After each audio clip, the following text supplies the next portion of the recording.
jurus saya kenali potensi, kelola emosi, tumbuhkan resiliensi, jaga konsistensi, menjalin koneksi, membangun kolaborasi. Nyanyi. Suaranya. Menangkan situasi.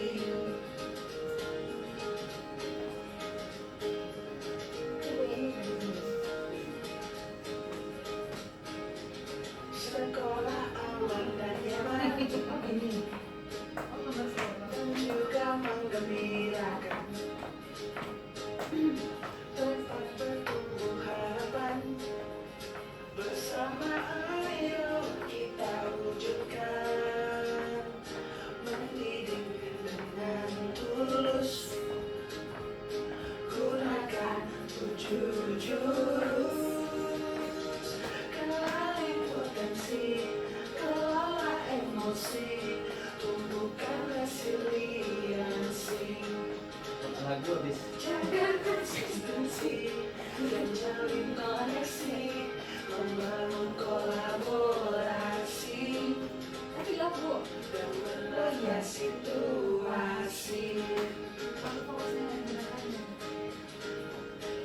Jurus mereka hebat, bersama murid melangkah tepat.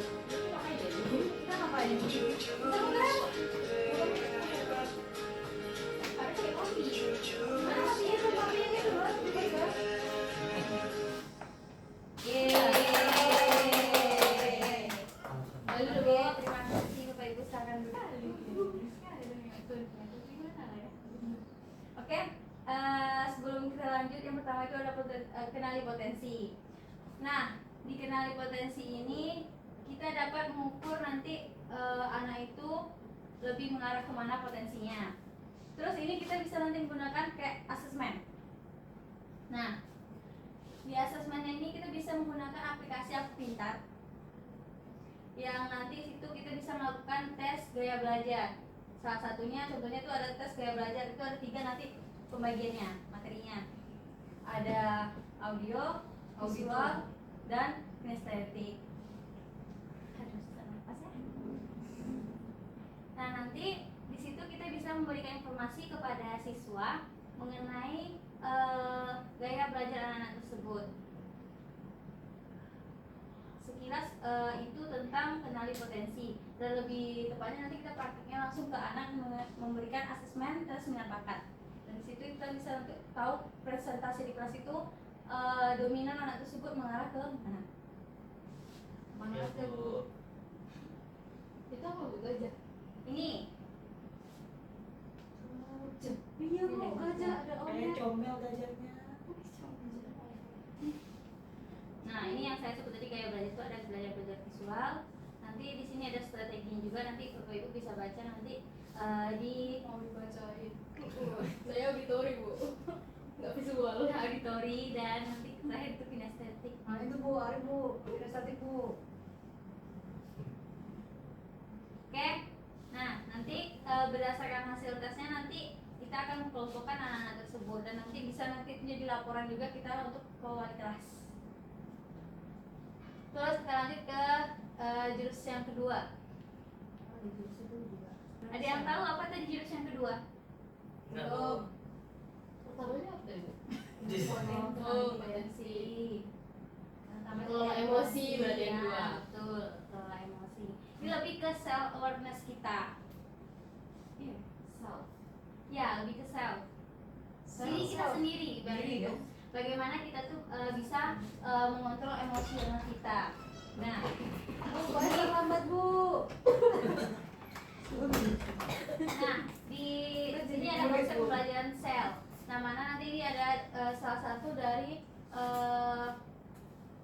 pendapat dari Elias dan Arnold itu mendefinisikan bahwa proses belajar sosial emosional adalah proses belajar mengenali dan mengelola emosi, menyelesaikan masalah, mengembangkan relasi sosial yang baik, dapat berempati maupun keputusan yang tepat dan bertanggung jawab.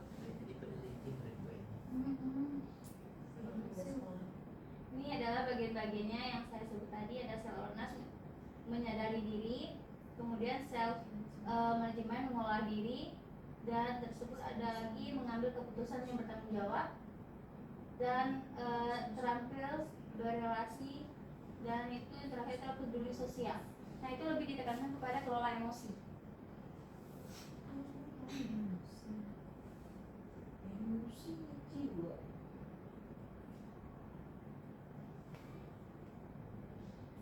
Itu juga diperlukan nanti pada ini. Itu ada juga rumusnya, itu ada rumus pro. Yang pertama itu ada P dan R.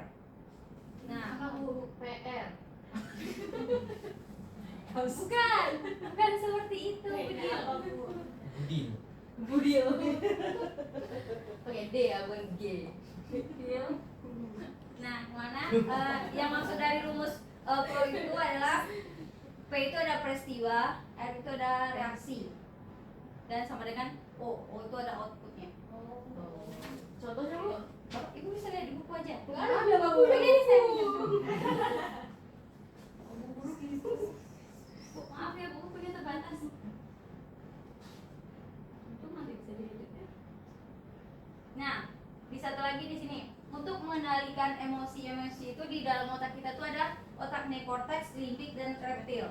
Nah, kita tuh lebih dominan dikendalikan oleh reptil. Kenapa dibilang reptil? Kalau dalam ajaran agama tuh kayak lebih ke pemikiran negatif ya. Lebih respon yang Buaya. seperti itu juga Ibu. Wah, tuh. Maaf kan? Karena misalnya kayak sesuatu hal terjadi itu kan pasti yang bekerja terlebih dahulu itu adalah otak reptil kita. Memikirkan gimana ya? Aku takut loh gini-gini. Nah, itu kecemasan itu muncul dari reaksi dari otak reptil. Nah, itu yang harus kita minimalisir untuk penggunaan otak reptil ini. Itulah nanti itu diproses dengan otak limbik dan neokortex.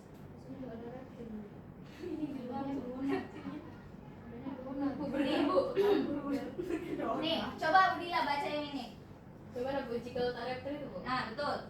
Jika otak reptil yang aktif, maka bagian otak yang lain akan shutdown, termasuk otak limbik yang berfungsi untuk berempati dan neokortex yang bertugas untuk berpikir logis. Jadi, tak heran kalau kita marah-marah, kita tidak bisa lagi berempati dan berpikir logis. Nah, gimana Pak Ri? Betul kan? Nah, ini bisa dicontohkan juga nih. Kayak kita lagi bicara dengan seseorang, tapi orangnya nggak nyambung, jadi mancing emosi kan jadinya kan? Nah, seperti yang ada di depan kita. Ya betul. Kita langsung mencontohkannya kepada Pak Ri gitu ya Bu ya. Nah, di sini kita biasa lihat ada simbolnya tuh kayak T-Rex ya gitu ya. Tirek. Jika otak reptil itu kita simbolkan dengan dinosaurus, maka kita marah-marah, maka sebetulnya kita sedang dikendalikan oleh dinosaurus. Itu yang disebut dengan tadi otak reptil. Kalau kita marah-marah, tapi kita tidak bisa mengontrolkannya, berarti otak reptil itu lebih berkuasa di dalam pikiran kita. Dari otak kita tadi itu kan itu langsung bisa sinkron ke jari tangan kita. Jadi Nah, saat kita marah, nah ini kalau di pergelangan tangan itu mewakili batang otak, bagian paling primitif yang mengatur fungsi dasar tubuh seperti pernapasan dan detak jantung. Nah, telapak tangan itu memiliki sistem limbik, termasuk amigdala, pusat emosi terutama rasa takut dan marah, dan hipokampus memori. Itu di telapak tangan. Nah, di ibu jari ini ditepuk ke dalam telapak tangan. Itu mewakili amigdala yang sedang aktif atau bersemangat atau emosi. Misalnya sudah marah nih, ini kita harus bisa mengendalikan emosi marah kita. Jadi gini.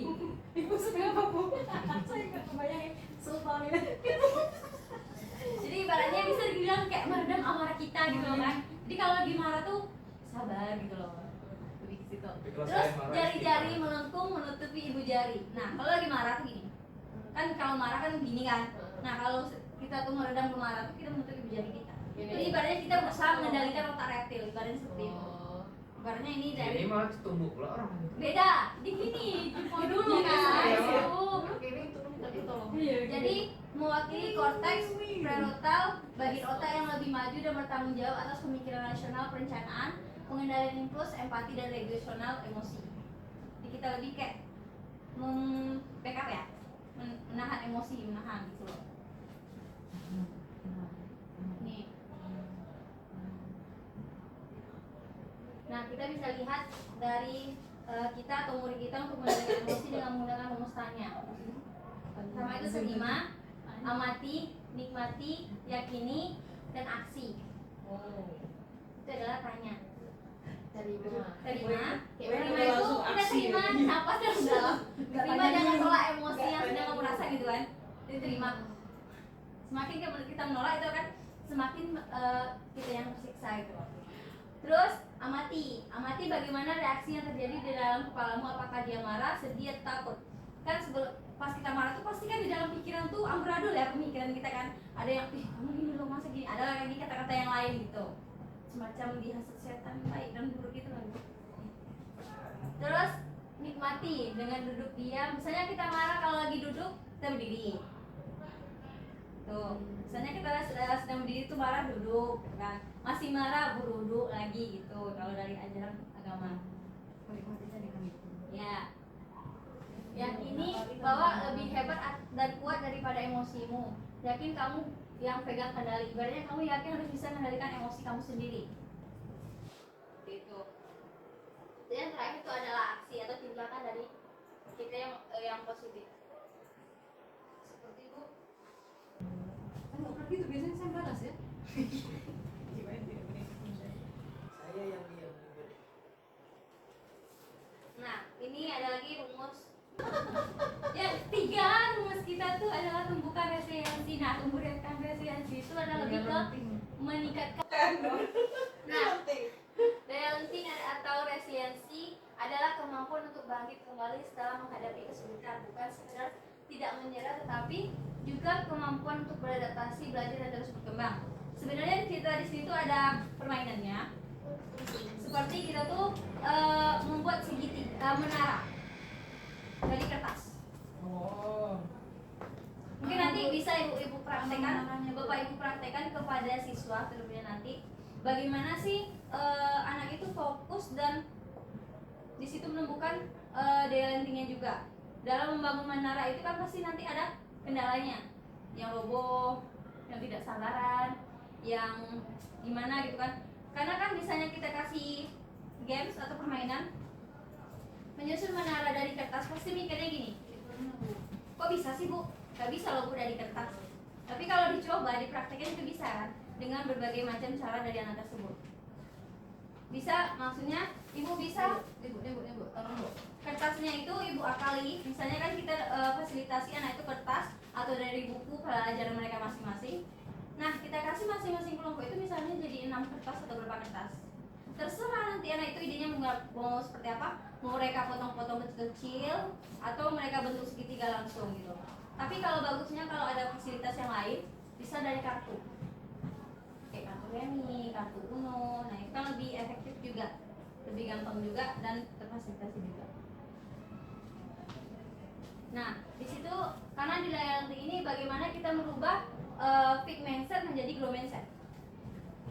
Apa itu bu? Jadi grow. Fixed mindset itu adalah pemikiran yang negatif bu. Ibaratnya pemikiran yang tidak bisa gitu kan. Nggak bisa tuh bu. Kok bisa sih bu gitu? Mana bisa? Bukan dari kertas. Emang kertas bisa berdiri kayak segitiga gitu. Pasti kan pemikiran-pemikiran yang tidak membayangkan itu bisa sebenarnya. Tapi nanti kita akan merubah pemikiran itu menjadi grow mindset. Nah, grow mindset ini nggak ada sih, nggak mungkin kalau kita coba dulu, kita usahakan dulu dan kita cari bagaimana sih pondasi yang kuat untuk membangun suatu menara tersebut.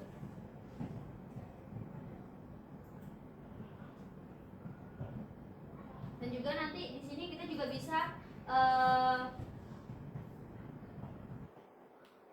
pakai apresiasi dulu kepada anak tersebut. Bagus. Gitu ya. Ibaratnya kita tuh bukan langsung udah bagus itu, tidak langsung mencat seperti itu, tapi kita memberikan bagus, tapi kalau lebih bagusnya kamu lebih ini lagi. Nah, itu jadi prospek dia ke depannya lagi. Gambarannya lebih bagus lagi ke depan.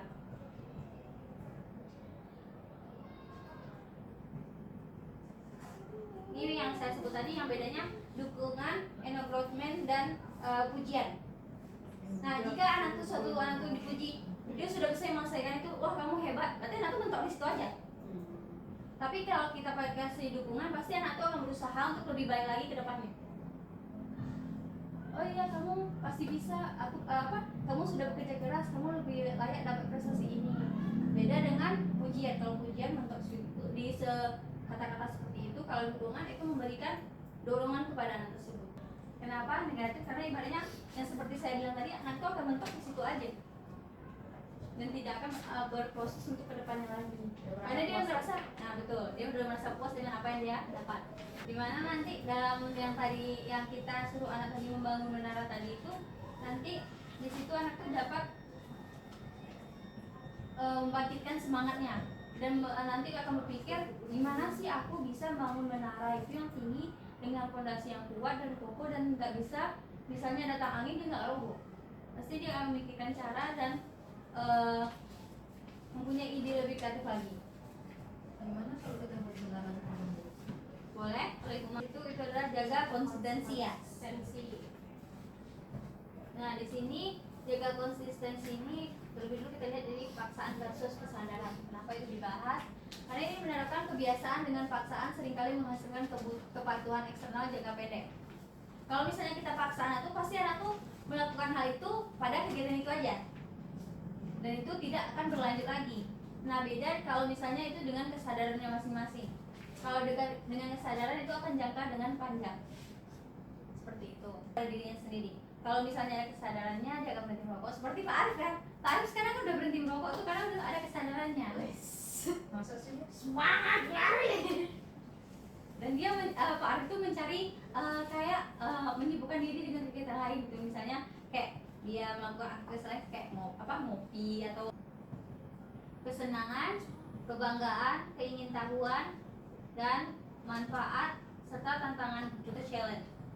Itu adalah tombol-tombol ajaib. Ini dia berbeda motivator dengan inspirator. Nanti bisa dibaca di bukunya ya. Masuk 7 ya. Mulai dulu nggak sih? Terus yang kelima apa? Adalah jalin koneksi. Jalin koneksi ini adalah bagaimana kita merespon dan memberikan pertanyaan kepada seseorang. Dan juga dalam pertanyaan atau merespon itu kita memikirkan apa sih jawaban yang sebenarnya yang baik kita keluarkan. Dan nanti di situ juga akan menjalin silaturahmi kita, gitu kan, koneksi kita yang baik dengan guru maupun dengan siswa. Nah, seperti ini prosesnya. Murid baru saja menceritakan tentang kegagalannya dalam ujian dan merasa sangat kecewa pada dirinya sendiri.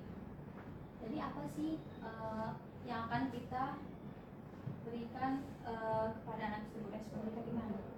Bagaimana kita bisa menjalin koneksi yang lebih dekat, lebih baik supaya anak itu bisa lebih terbuka kepada kita. Jadi kita akan mengatakan, Bapak memahami betapa kecewanya kamu saat ini dan wajar bila dalam situasi seperti ini kamu merasakannya. Tapi nggak ada kata tapi ya. Tidak. Karena di situ kita berusaha menjalin koneksi biar apa yang anak rasakan itu kita juga merasakan. Jadi anak itu nyambung dengan kita. Ini guru produk harus dapat dulu sih.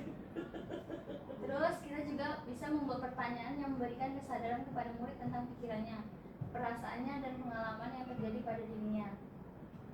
Saat di sini murid berbicara dengan nada datar tentang berbagai masalah yang dialami tanpa menunjukkan emosi yang jelas. Mungkin kita akan merespon baik. Guru sambil mengangguk. Kamu terlihat tenang dalam menceritakan hal ini. Sebenarnya saya ingin tahu apa yang kamu rasakan saat ini. Karena kan dari anak yang cerita seperti biasa itu kadang dia banyak menyimpan permasalahan, tapi dia nggak berani untuk speak up ya.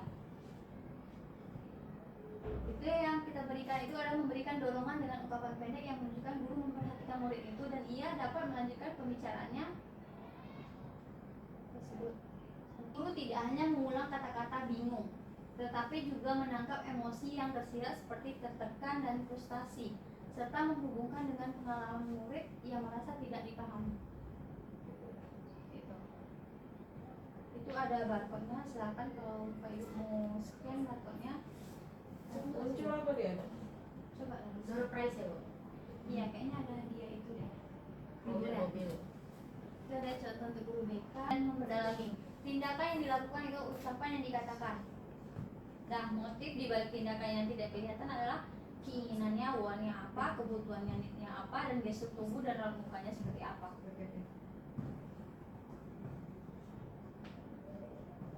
Nah, ini adalah contoh kasus cerita Dodo. Saat diskusi, Dodo terus-menerus menyeletuk dan memotong pembicaraan. Bu Siti merasa kesal. Dodo, sudah berapa kali Ibu bilang, jangan memotong pembicaraan. Setelah diperingatkan, Dodo reda sejenak, tapi kembali berulang. Nah, ini dilihat dari vonis hakim. Dodo itu orangnya caperan, selalu menyeletuk dan memotong pembicaraan, mengganggu jalannya pembelajaran. Nah, dari hasil penelusuran detektif nih, keinginan atau want si Dodo itu, saya merasa berharga kalau saya itu diberi perhatian spesial. Nah, kebutuhannya, need-nya itu si Dodo, perhatian, perhatikan saya, lihat saya, agar saya itu merasa spesial. Dia di situ ibaratnya cari perhatian gitu. Iya. Bagaimana meresponnya? Tunjukkan perhatian tanpa pelayanan berlebihan. Berikut adalah contoh-contoh dari respon. Bagaimana kalau kita bikin deal, kamu bereskan tugasmu, ibu akan main menemuimu pas jam istirahat. Itu deal responnya. Ya, itu ide yang bagus sekali. Gimana kalau kita masukkan dalam list agenda kelas meeting nanti. Itu udah masih respon-respon yang positifnya. Itu banyak di buku. Silakan di baca ya Bapak Ibu. Jalan koneksi itu adalah jurus 5. Nah, kita kan itu ada segitiga restitusi. Nah, itu mungkin sudah sering ya didengar ya. Nah, tunggu. Kita adalah membangun koneksi sebelum memberikan koneksi. Ibaratnya menyiapkan tanah sebelum menanam benih. Koneksi menciptakan rasa aman dan kepercayaan yang menjadi fondasi agar koreksi dapat diterima dan diproses secara konstruktif tanpa koneksi. Koreksi sering terasa seperti serangan atau penghakiman, memicu defenis dan menghambat perubahan positif.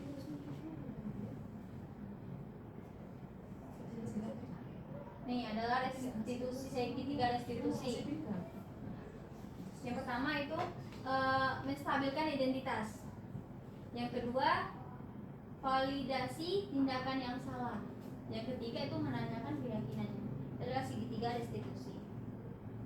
Nah, maksudnya yang menstabilkan identitas itu adalah menjelaskan bahwa setiap orang pernah melakukan kesalahan dan kesalahan tersebut bukan merupakan identitas mereka. Ini membantu siswa untuk merasa lebih aman dan tidak merasa malu. Yang kedua itu adalah validasi tindakan yang salah. Di sini memvalidasi perasaan dengan alasan dibalik tindakan salah tersebut. Ini membantu siswa untuk memahami akar masalah dan tidak merasakan disalahkan. Maksudnya kita tidak langsung menjudge anak tersebut. Kemudian meyakini keyakinan. Ini membantu siswa untuk belajar dari kesalahan mereka dan mengembangkan pemahaman yang lebih dalam tentang nilai-nilai kebaikan. Ini ada contohnya juga di sini, di buku juga ada contohnya. Silakan Bapak Ibu nanti baca juga. Itu mengeksplorasi masalah, what going on. Yang kedua, membayangkan masa depan yang diinginkan, what do I want instead. Yang ketiga, merancang langkah menuju tujuan. Nah, ini ada juga contohnya, misalkan kita juga. Nah, di sini kita juga menggunakan pendekatan konseling realita, di mana individu bertanggung jawab atas pilihan dan tindakan untuk memenuhi keinginan untuk ke depan. Itu kita bertahan hidup tuh kita butuh ada kekuasaan, kebebasan, kesenangan, kasih sayang, dan rasa aman. Terus pasti semuanya kita membutuhkan itu, tapi dengan cara yang beda juga. Lengkap dapat dianalogikan seperti pada gambar di bawah ini. Nah, gambar di depan tuh ada behavior, basic, one, feeling, psikologis, think. Maksudnya itu ada mesin. Mesin itu diibaratkan kebutuhan yang menjadi penggerak atau kebutuhan dasar. Yang kedua, roda depan. Ini adalah bagian yang dapat berbelok secara langsung diibaratkan dengan pikiran dan tindakan kita. Karena pikiran dan tindakan dapat dikontrol atau dipengaruhi secara langsung. Terus kalau roda belakang diibaratkan dengan perasaan dan fisiologis, karena pengaruhnya tidak langsung tampak.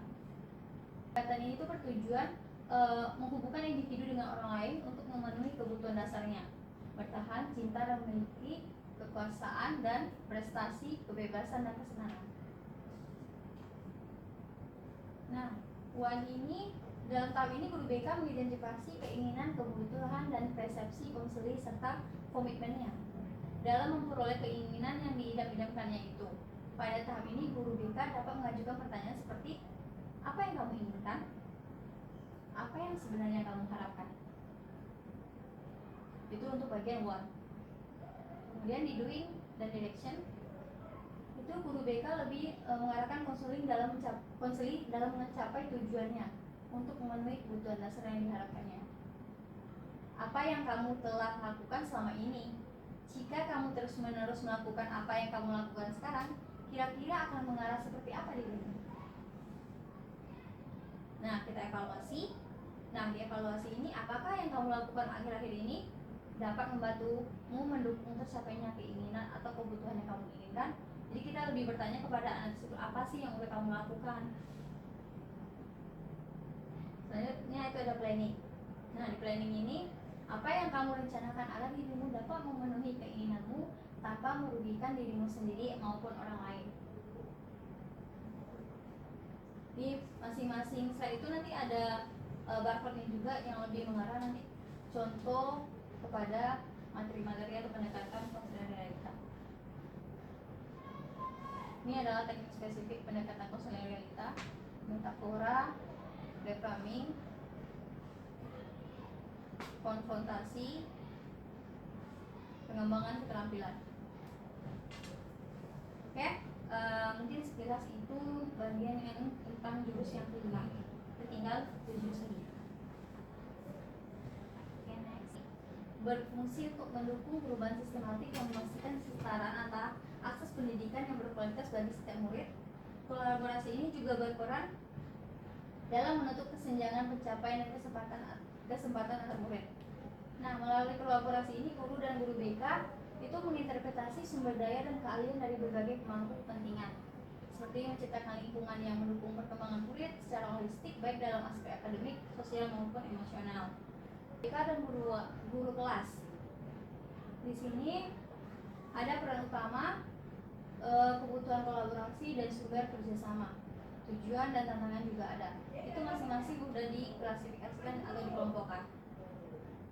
Kedua itu adalah manfaat kolaborasi, itu membantu siswa menyelesaikan permasalahannya secara lebih efektif dan holistik. Dengan sistem kolaborasi kita mendapat informasi bukan dari satu bidang aja, badannya bukan dari satu pihak saja, tapi juga dapat dari pihak-pihak yang lainnya juga. Di sini kita juga bisa meningkatkan peran orang tua dan masyarakat dalam pendidikan, seperti melibatkan orang tua dalam misalnya kita mengundang ke dalam kegiatan parenting atau hal lainnya juga. Terus ada identifikasi dan label masalah juga yang harus kita kolaborasikan. Kita tahu apa sih permasalahan yang harus kita lakukan secara pendekatan kolaborasi.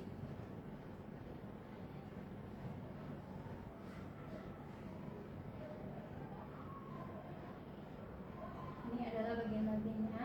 Yang masuk tier 1 ada permasalahan yang masih bisa ditangani sendiri, tier 2 butuh kolaborasi, tier 3 itu udah valid masalahnya.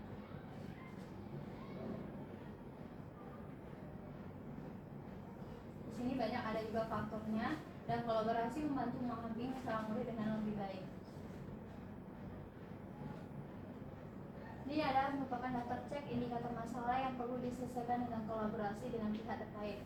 Pertama itu masalah berulang atau kronis meskipun telah diberi intervensi awal. Ini adalah sistemnya, struktural referralnya ada kepala sekolah. Kepala sekolah itu mitranya dengan guru BK, psikologi, dokter atau ahli. Kalau misalnya berat itu masih dari ringan murid itu bisa ke guru BK atau wali kelas. Terus nanti guru PK, guru orang tua, guru mapel kalau sedang. Terus naik lagi nanti ke sekolah. Ini adalah bagian-bagian strukturnya. Ini adalah untuk menangani problem solving.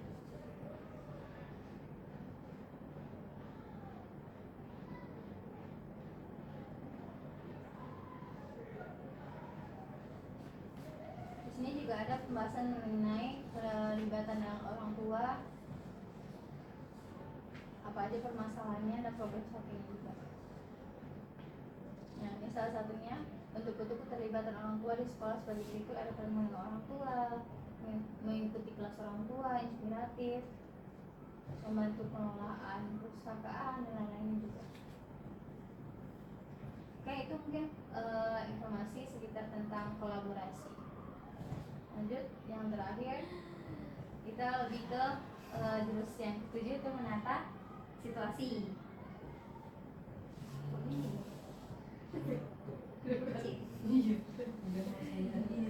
Sabar. Nah, pada ini kita lebih pada prinsip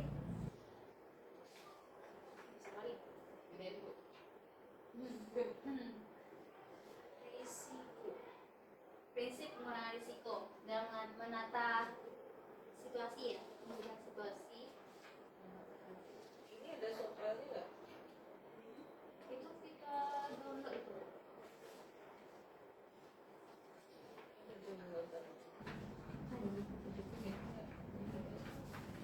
Nah, di sini ada rumus untuk menjaga keamanan, prinsip mengurangi risiko. A kali R per K sama dengan risiko. Nah, maksudnya A itu adalah ancaman. Ini sebenarnya kalau kita praktekkan tuh ada pakai kartu, ada kartunya konseling itu. A itu adalah ancaman atau permasalahan yang tidak bisa ditolerir lagi. Nah, kalau apa? R itu adalah kerentanan, suatu permasalahan yang masih bisa diatasi, tapi usahakan itu tidak ada. Sama seperti ada kartu, nanti itu kartunya ada yang warna A, warna merah, oranye, sama biru. Nah, diusahakan nanti itu dalam kayak kartu remi itu dipetak itu, usahakan yang kotak merah ini kosong. Ancaman itu ditiadakan. Dan juga yang oranye ini juga diminimalisir. Lebih dominannya itu yang hijau. Biru itu ya, hijau, biru hijau. Di situ biru. Hijau apa itunya? Kalau hijau itu lebih aman. Mungkin hijau itu maksudnya ke sini ke kapasitas di gambar ini. Iya, Bu. Kayak kesadaran, kebijakan, fasilitas dan praktek. Itu lebih ke pemikirannya atau hal-hal yang kejadian yang baik. Nggak sampai amat nggak? Sebenarnya itu bisa mengurangi resikonya. Ada Bu. Ini sekolah aman, nyaman, dan menggembirakan. Nah, untuk membentuk sekolah aman, nyaman, dan menggembirakan ini, yang untuk ancaman eksternal tadi yang tidak bisa dikendalikan itu diminimalisir, misalkan tidak ada.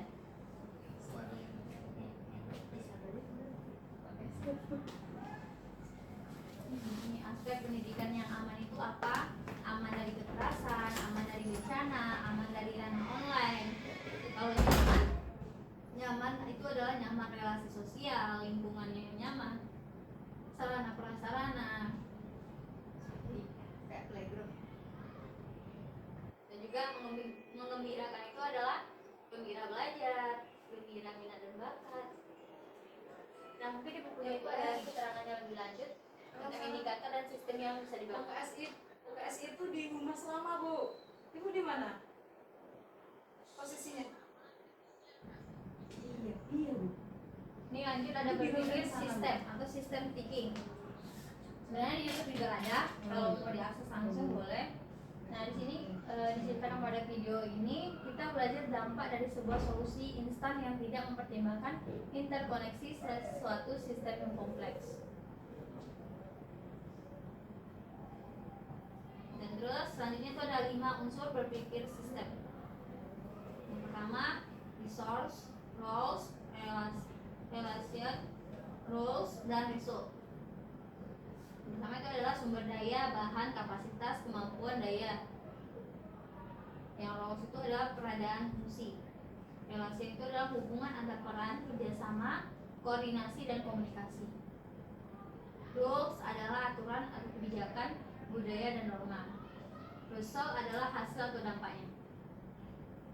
Nah, di sini juga ada contoh analisis 5R atau bullying. Ini lebih topiknya ke bullying ya, kita ambil. Itu sudah ada dikelompokkan per masing-masingnya sesuai dengan 5 roles tadi. Selanjutnya itu adalah perubahan sistem atau sistem check. ada old system dan new system. Nah nanti itu bisa dikategorikan ke dalam ini tuh masuk ke old system, masih banyak tindakan bullying terjadi dan dinormalisasi, itu masih masuk ke dalam old system. Kalau di new systemnya kita lihat perkembangannya atau perubahannya, tindakan bullying berkurang 50%. Dan juga ada contoh analisisnya 5M. Oke, mungkin untuk menata situasi pembahasannya lebih ke perubahannya Bapak Ibu ya, seperti yang sudah ada saya di buku tersebut. Oke, mungkin sekian sharing informasi dari saya. Apakah kita tutup terakhir ini dengan senam lagi Bapak Ibu? Terima kasih. MBG sih Bu. Kacau ini. Kalau iya tadi kan Bu Ais belum ikut senam ya, boleh lah kita ulang lagi ya Bapak Ibu sekali. Saya masuk dulu ya. Senam dulu, senam dulu. Jangan suruh saya sendirian senamnya, teman. Ayo Bapak Ibu, sebelum kita tutup kita senam terlebih dahulu biar hati kita menggembirakan dan badan ini kita agak berkeringat sedikit gitu kan. Tolong Pak Arif, kameramen. Ayo Bapak Ibu silakan berdiri Ya pada posisinya. Singkirkan kursi yang mengganggu kita. Kita mau bergerak, relax, loncat-loncat. Oh my god. Tidak Bu, kalau kita loncat nanti gempa, ambruk bawah. Jangan gitu. Oke Bapak Ibu, silakan di posisinya. Murid berdiri dan kuat, tumbuh di lingkungan sehat, bersama guru yang hebat, penuh cinta dan bersahabat, mendidik dengan tulus, gunakan 7 jurus, kenali potensi, Nyanyi lagi Bu. Oh, benar suaranya isinya Bapak Ibu. resiliensi, jaga konsistensi, menjalin koneksi, membangun kolaborasi, dan menata situasi.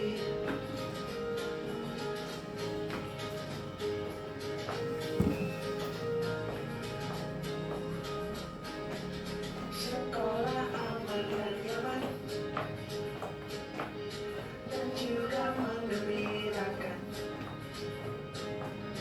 tempat bertumbuh harapan, bersama ayo kita wujudkan, mendidik dengan tulus, gunakan 7 jurus, kenali potensi, kelola emosi, tumbuhkan resiliensi, jaga konsistensi, dan jalin koneksi, membangun kolaborasi, dan menata situasi.